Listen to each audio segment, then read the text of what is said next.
All right. Hello, everyone, and welcome. Thank you so much for joining us this afternoon. My name is Emily, and I'm the Marketing Director for Clinkscale's Elder Law Practice in our office in Hayes. We are very excited to bring you this third and final session of our Spring Lunch with Randy series. Today, attorney Jenny Walters and care coordinator Aimee Kroeger will be speaking to you about the many and ever-changing COVID-19 rules and regulations. Before we begin, I do want to invite everyone to sign up for our 7th annual Educational Geriatric Symposium that we are hosting on Friday, October 22nd here in Hayes. We do have plans for it to be held in person at the newly renovated Rose Garden. The venue looks amazing. We have incredible mouth-watering food that's going to be catered. And then, of course, the speakers and the topics are top-notch. So if you're interested, please go ahead and check out our website for more information and how to register. And I'm going to go ahead and put our website in the chat box right now. So just check that out. Let us know if you have any questions. You can call us, Facebook message us, or email us, and then we can answer any of those questions that you may have. We do also have another workshop coming up here called Life Care Planning Beyond Elder Law. And it's next Thursday, May 27th at noon that Randy Clinkscales will be hosting. And this is a really great educational opportunity for those who might not be super familiar with who we are and what we do and how we're able to help our community and your clients and patients. So also you can register for free for this workshop on our website as well. Please do let us know if you have any questions regarding those workshops, and we are of course very pleased to have you joining us here today. So please go ahead and feel free to send any questions that you may have to me in the chat box that's located at the very bottom of your screen. And then at the very end of this presentation, we will address any of those questions that you do have. Lastly, I do want to just quickly mention that at the conclusion of this presentation, we will also send out a quick survey link in that chat box where you can fill out your information in order to request your free book or your free strategy session, where you can have one of our attorneys evaluate any current documents that you may have in place or create those for you. So this is also really great because you can use it for yourself, a friend or family member, or a patient or a client, anyone that you think would benefit from it. So this link will also be included in a follow-up email that will be sent to you, as well as the recorded video of this session from this afternoon. So you can watch it again, catch something you might have missed, take notes, or even share it with other coworkers. So without any further ado, at this point, I'm going to go ahead and hand it over to Jenny and Aimee to go ahead and let them briefly introduce themselves before getting started. Jenny, would you like to begin? Yeah, so again, I'm Jenny Walters. I'm one of the 3 attorneys here at Clinkscales, and I've been here almost 11 years. I primarily work on Medicaid planning, helping people pay for long-term care, and estate planning. And then we've got Aimee, our care coordinator, and Aimee, I'll let you tell a little bit about what you do and jump into it. My name is Aimee Kroeger, and I am a care coordinator here at Clinkscales. I am a registered nurse as well, and part of my role is assisting families with getting care in the home, providing information and education when it comes time to transition to a nursing home or an assisted living, addressing any concerns that family may have, and just being that support and guidance for our families and our clients. And so today, thank you for joining us. We are going to cover the most updated regulations and the rules for COVID-19.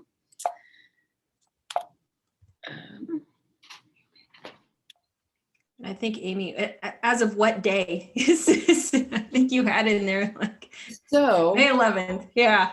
May 11th is the most updated guidance. So please know, Okay. and I'm sure that you guys are aware that these are forever changing as they learn more about the vaccine and the virus and how to protect everybody. So just be aware that those could be changing as we're talking. So some things that we are going to cover today is the visitation guidance and recommendations for healthcare facilities. The COVID-19 testing recommendations for those healthcare facilities and the staff that work in those facilities. When you no longer have to wear a mask and physical distancing is not required during visits. And the guidance now for having communal activities and dining as facilities are starting to get back into the normalcy as best as possible for allowing residents to interact in the facility. So a healthcare facility is actually defined as the following, but it is not limited to these, and that's going to be hospitals, inpatient rehab facilities, nursing homes, assisted livings, and home healthcare. Now, one thing that I will say is you're going to hear a lot about being fully vaccinated. One thing about that is the true definition of being fully vaccinated is with a single dose or the 2-dose vaccine. It's 2 weeks after receiving your dose. And for the second dose, it'll be 2 weeks after that, that you will be considered fully vaccinated. CMS actually recommends that facilities create an accessible and a safe outdoor space for families to visit their loved ones, such as patios and courtyards. They've even recommended if facilities aren't able to accommodate to a patio or a courtyard, they could set up a tent area in a parking lot or in a side yard of a facility to accommodate those outside needs. And obviously, if the weather is poor or the individual's health status is not adequate, then they may prohibit even outdoor visits.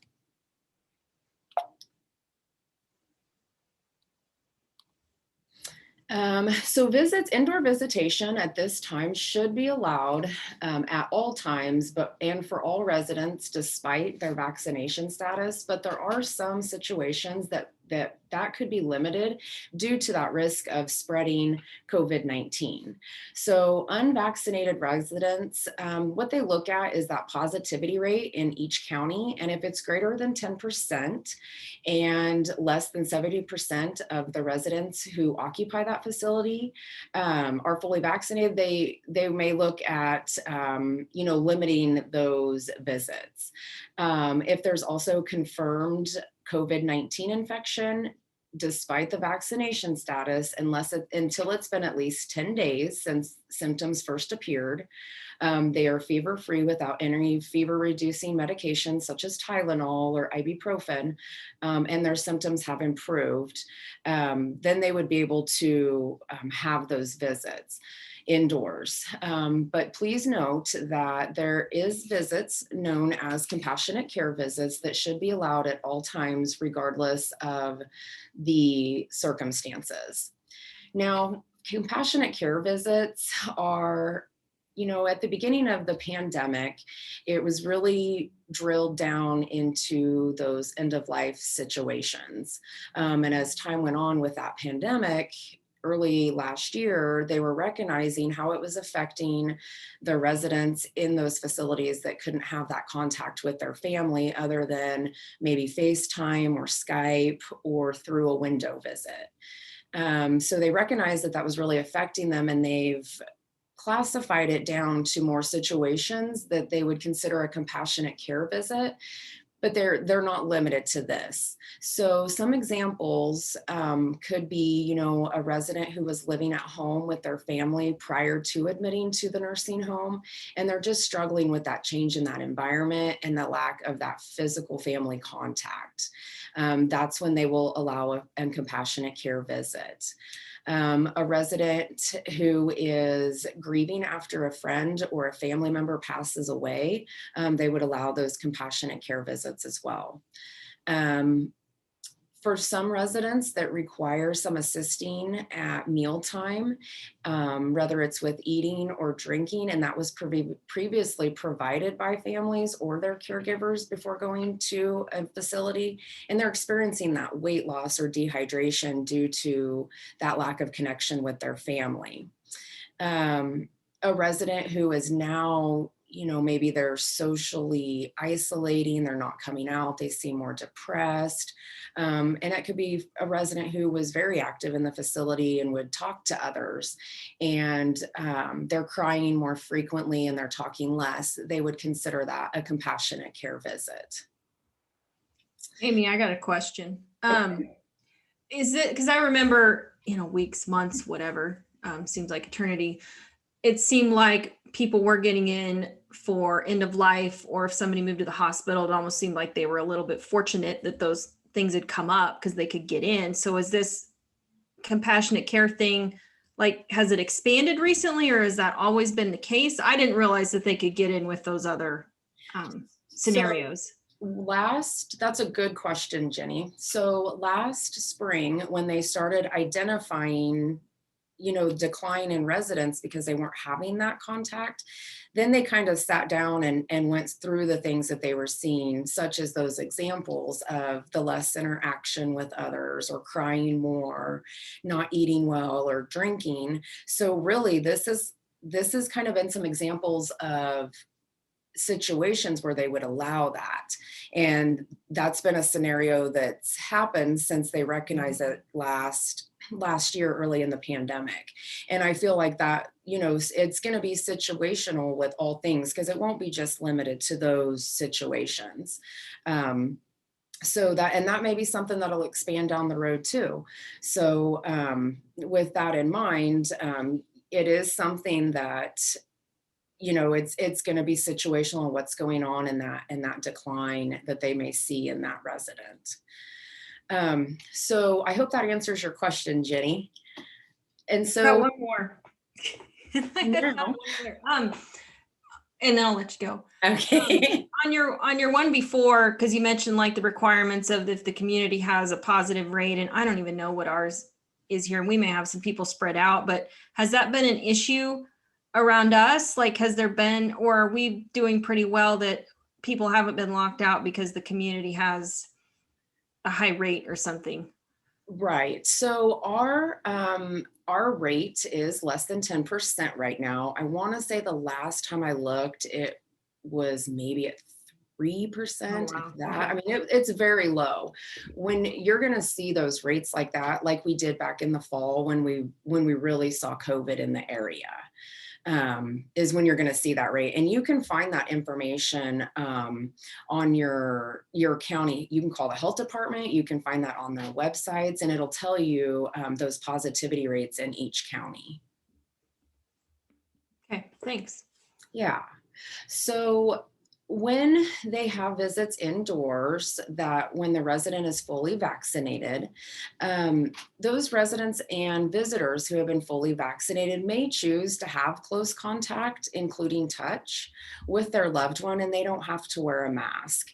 They can do that in areas like the resident's room or in a designated visitation room.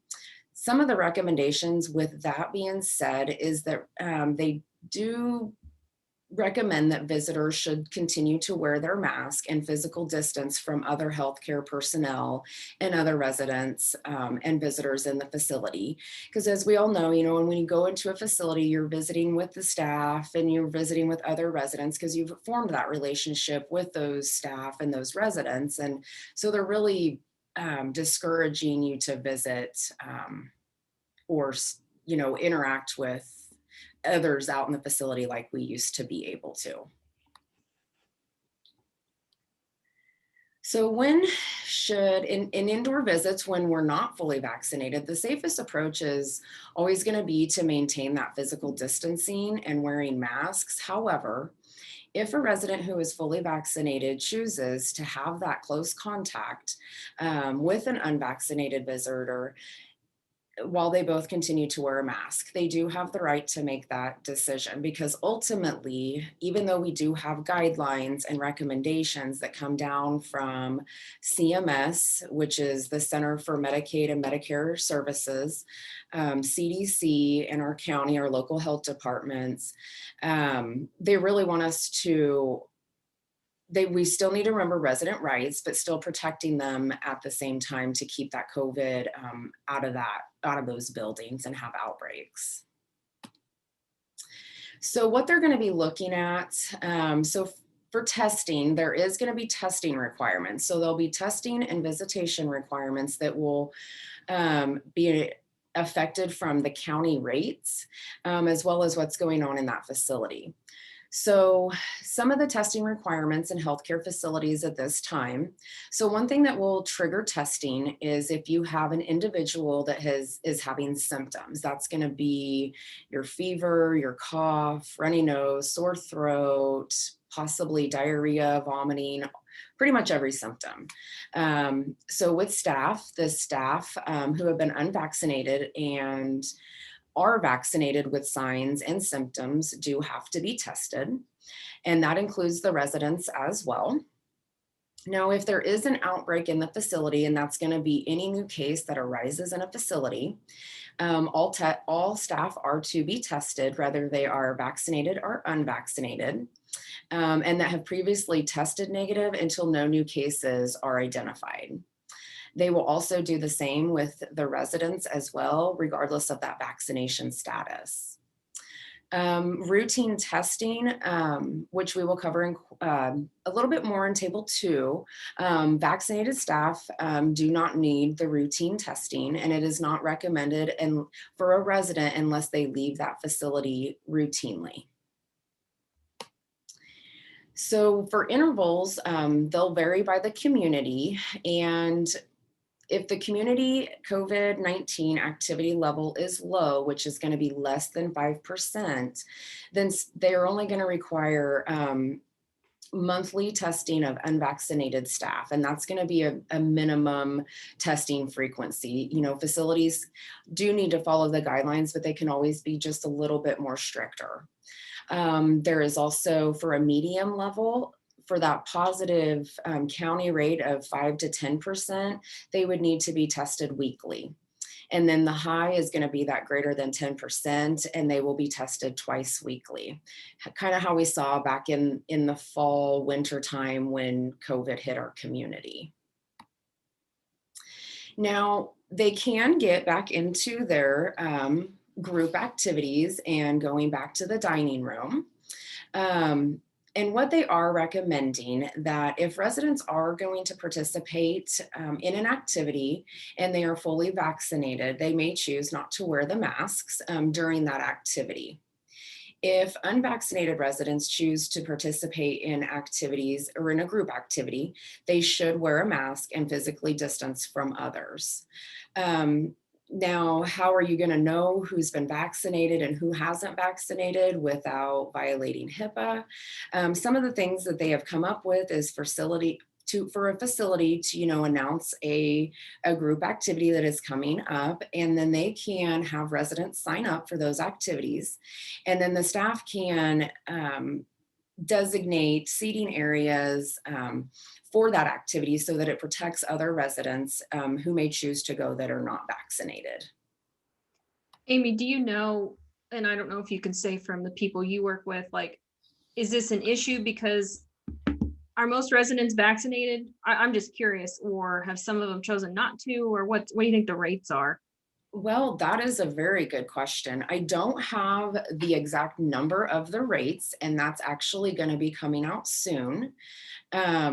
Because the nursing homes are going to be required to report that vaccination status, and you can get that information, which I'll provide, where to find that on the internet.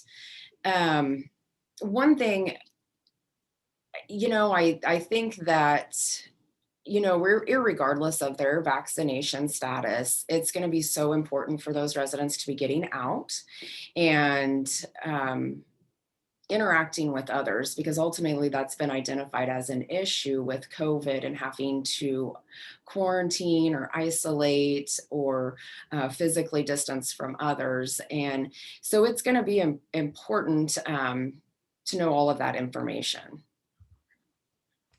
So for communal dining, fully vaccinated residents, they can participate in coming out to the dining room now, and they don't have to wear their mask or physical distance. Now, for the unvaccinated residents that are in the dining room, they should wear a mask when they're not eating and should remain 6 feet away from others.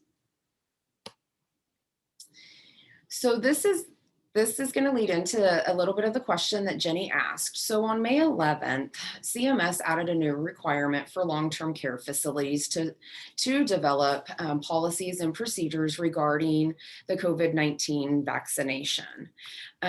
So one thing that they are going to recommend, and when you see guidances like these, I want you to be aware that when these guidances roll out, they don't necessarily happen overnight in that facility. Some of the guidances come with deadlines that facilities have to be in compliance with, so they give them some time to accommodate or to adjust what they need to adjust to meet those compliance recommendations or guidelines in order to serve that guideline and recommendation. So one thing is they do need to document education that is provided to the residents, their representative, and staff regarding the benefits and the potential side effects that could be associated with the vaccine. That, you know, the FDA does require that people who are going to receive the vaccine or even an education on that, they're provided with certain vaccine specific information so that they can make an informed decision about receiving that vaccine. And it should cover you know, the benefits, like I was talking, the side effects, and some of the common reactions that you could have when you receive a vaccine, such as those body aches or that fever, or just in general, just feeling terrible.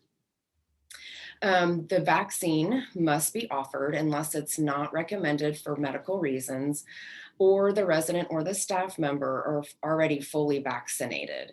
So if a resident admits to a facility, and as we all know, the vaccines have already rolled out, and now what they would do is they would contact their pharmacy and they would have that vaccination delivered if they choose to receive it. So the facility does have to provide that vaccine and get that for them. In long-term care facilities, they must also have appropriate documentation that that education was provided and what education was provided and if that vaccine was administered. Because what they're looking at too is the vaccination vial. It always comes with a lot number and an expiration date. So if there ever is an occurrence or an error with administering that, they can trace that back to that vial. So there's going to be some in-depth documentation for facilities to keep track of. And now the newest requirement is actually going to be that on a weekly basis, long-term care facilities are required to report the following information to the National Healthcare Safety Network. They have to give information on the vaccination status of residents and the staff. So that's going to relate to that question that Jenny asked, like, how do we know what the status is of residents getting vaccinated? That information will then be provided on a website for that, the COVID-19 nursing home database website, and it will have all the facilities in there and what their vaccination rate is.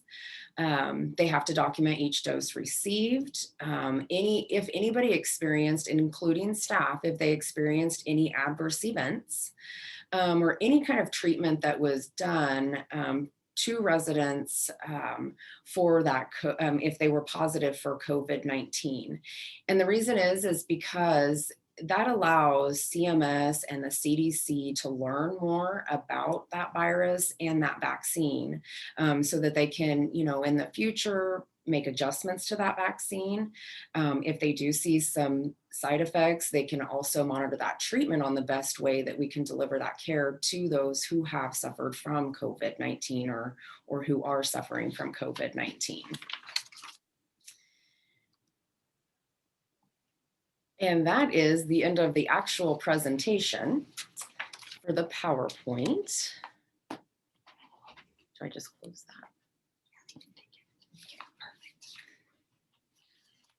that? Okay. All right. Thank you, Aimee. Thank you, Jenny. All right, I'm going to go ahead and see if we have any questions right now. It doesn't look like anyone has messaged in any questions, but please go ahead and take this time. If you do have any, to go ahead and type those in. Jenny, do you have any more questions, or do you see any questions on your side? I don't see any questions. I just thought it was interesting that, if we have families trying to pick maybe what facility to take someone to, that now they're also going to be able to look and see what the vaccination rate is, and whether, like Aimee was talking about, if not everybody is, you still got to social distance, and that might affect activities, but then you can see, what's it going to be like, when you're in there, if everybody's vaccinated and can kind of get together or not. So Yeah, that is very interesting.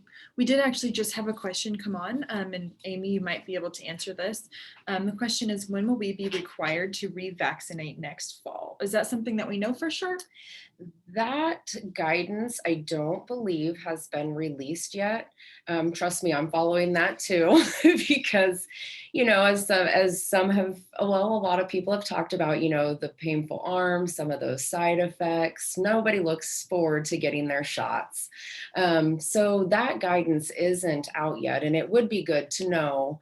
But at this point, it is still kind of early with the vaccine, and they may have to I don't want to say redo, but fine tune that vaccination due to, the new variants that they're discovering. And if those variants will be covered by our vaccines that we currently have received.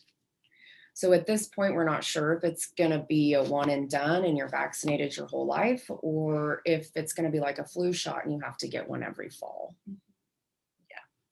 Yeah, thanks for addressing that. Another good way to do that, of course, is just to keep up to date with news sources. Follow them on Facebook, follow us on Facebook, subscribe to our newsletter, because we'll always be sure to send out that important information as we receive it, and it's validated on our end too. Great question. Thank you so much for asking that. So continue to type in those questions if you have any. I'm just going to go ahead and do a brief conclusion here, and just thank you all again so much for joining us during this session. And like I mentioned, that SurveyMonkey link earlier, I'm going to go ahead and put that in the chat box right now. That way you can fill that out now if it's more convenient for you versus receiving that email later. I do have one thing. Okay. I'm going to finish this up here and just invite everyone to stay up to date with our online workshops that we talked about. And I'm also going to go ahead and put that again in the chat box. Really easy, clingscaleslaw.com/events. Feel free to call or message us if you have any questions at all, or would like to set up some time with one of our lawyers or our care coordinators to ask any questions. And then we do have a follow-up here from Aimee really quickly. I would like to add an easy way to find your updates or guidance that comes down from CMS is McKnight's Long-Term Care. You can find that on the internet. They also have a Facebook page. And when you go into those articles and it's talking about it'll give you an article about the updated guidance. And within that article, it will say you can view the guidance here. If you were to click on that, it will take you straight to that guidance. Not that you can't go to cms.gov or Medicare or KDHE and look at those guidances. When you go to those websites, there's a barrage of information. So it could be overwhelming on how you drill it down to specifically looking at COVID-19 rules and regulations. So it is just a easy resource that you can use to get to those without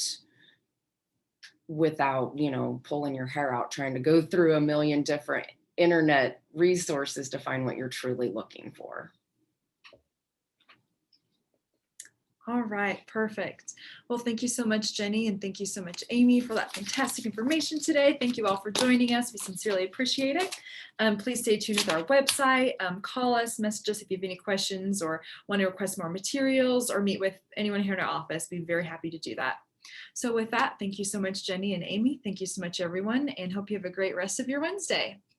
Thanks, everyone. thank you. See ya.